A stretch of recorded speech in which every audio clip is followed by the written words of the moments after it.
It's hard to take a watch that's so iconic and updated. It's the worst job in the world because there's a 1% chance of getting it right and a 99% chance of completely mucking it up. Which has Cartier done with its 2023 update of the hugely popular Tank Française? Want to save money on your next watch? The Watchfinder price promise means you'll get the best price. Search Watchfinder to discover more. Have you ever noticed how Porsche manages to make every new iteration of the 911 look absolutely stunning, and subsequently the outgoing one look like a complete mess? I don't know how they do it, but whatever tactics they employ, the bods at Cartier must be doing the same thing. This is a true story. My wife wanted a watch, and she was hooked on the idea of a Chanel J12, an idea I rather enthusiastically wanted to kill with fire.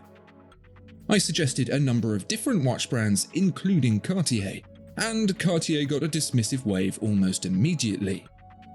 I was surprised by this since Cartier is so ubiquitous between the genders, and so I asked her why. "It's an old lady's watch," she told me.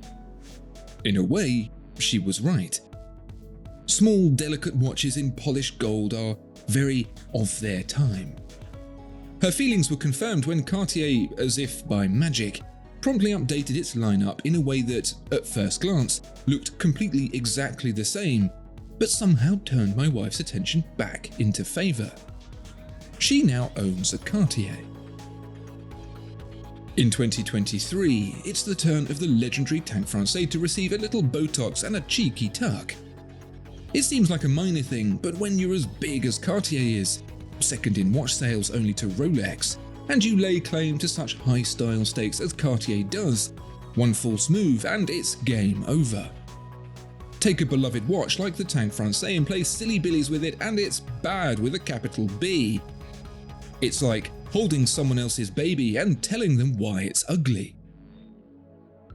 The Tank line itself dates all the way back to 1917, to Louis Cartier's time on the front line.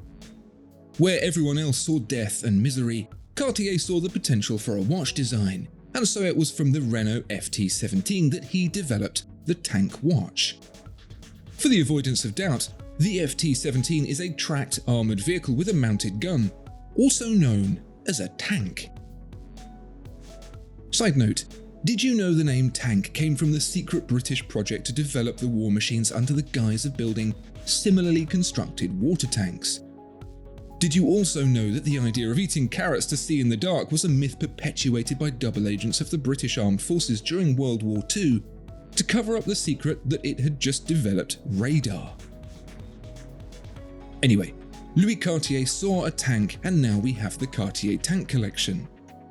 The Française most specifically looks like its namesake, the top-down profile revealing the chunky body of the vehicle flanked by the outriggered tracks left and right. Where most people see despair, Cartier sees the hidden elegance. I wonder what they'd make of Milton Keynes. The first Tank Française was introduced in 1996 and has become known as the one watch collection for people who like watches just enough.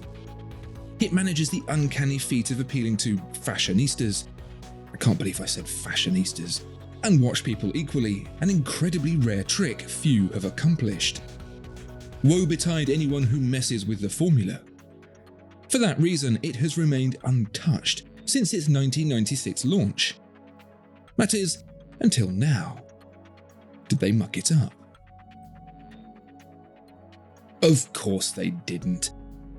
I could try and string you along for the japes, but the fact of the matter is that Cartier is really, really annoyingly good at designing things.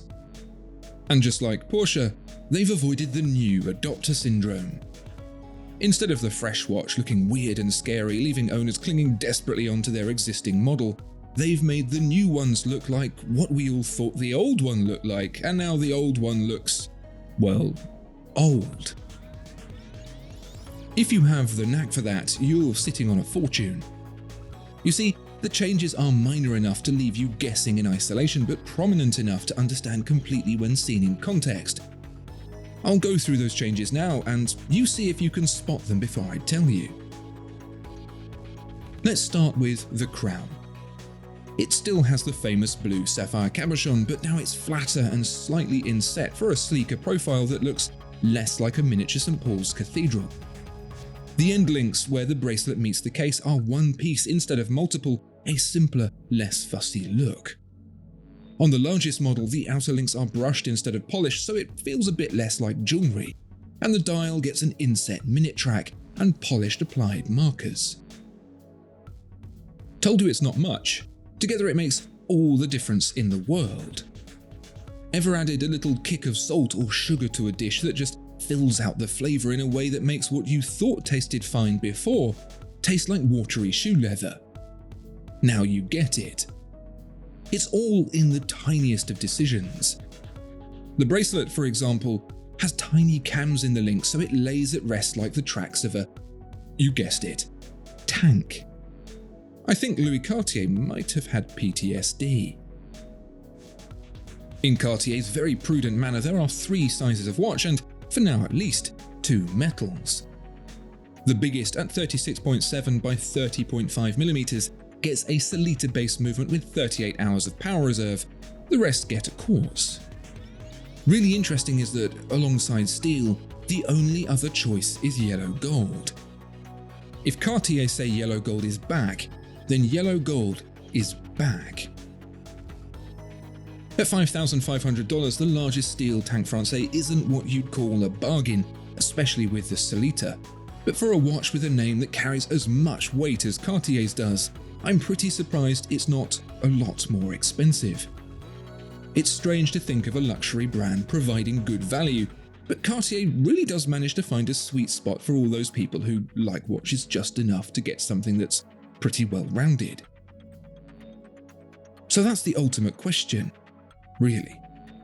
For the customer who buys a Tank Française to be their only watch, the one they wear out to dinner after a day with it in the garden, does it still offer the same chameleon-like all-round charm and poise? You better believe it. It's only just arrived, but it feels like we've known it for years. What do you think of the new Cartier Tank Française? Do you prefer it to the outgoing model? Do you like it at all? Let me know in the comments, and please do like and subscribe as well. Thanks, and see you next time.